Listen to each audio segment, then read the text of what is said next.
When I was thinking about, your resume, you work hand in hand with the youth. The Breakfast Club had Dr. Phil on the show a couple of days ago, and he said something that kind of stood out to me when I was thinking about you. He said, if you want to create chaos in society, you start by attacking the children. And that the reason why that made me think about you, because I'm like basically that's what you're trying to do, right? Is to help set things up for the next generation. And is it even possible with all the distractions that we have now in this society, the distraction that we have, is it even possible for parent to parent the way that they need to parent, for community leader to lead the way that they need to lead with all the external influence that the youth have? Is that even possible now?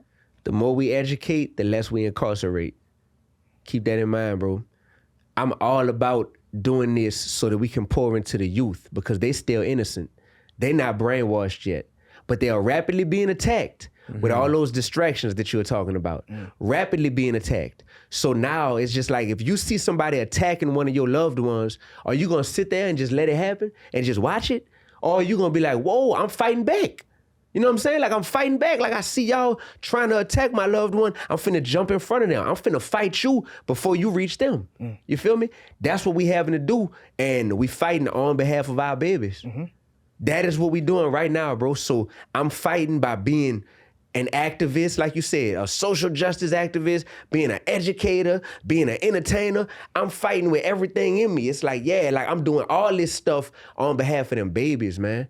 Because they are being attacked. And once they get warped, and once you see that the little girl is 4 years old and she's singing Sexy Red and she said, hands on your knees, shake that for Drake, now shake that for me. And you seeing these videos being made by kindergartners and preschoolers, you're like, uh-oh. Yeah. Uh-oh. The onslaught has begun. Yeah. This is not just innocent fun. This has deeper implications to it. That's gonna go into what these kids are gonna grow up valuing, what these kids are gonna grow up desiring, and what these kids are gonna grow up doing. And ultimately, bro, what are we doing right now?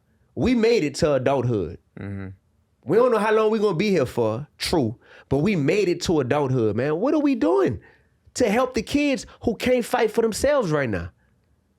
That's my question to everybody. And if I say that, and if people sitting here looking at me like, well, then maybe the people that's looking at me like that need to do some self-reflection and be like, dang, am I part of the fight? Yeah. You know what?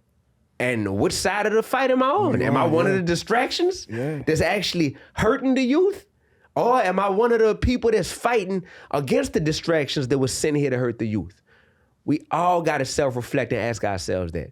Because we are adults. We have no excuses. We got to stop saying, well, we've been traumatized, so because of that, man, your trauma that you haven't gotten over, now that's gonna what? That's gonna be used as an excuse for you to not handle your responsibilities as an adult? Come on, man.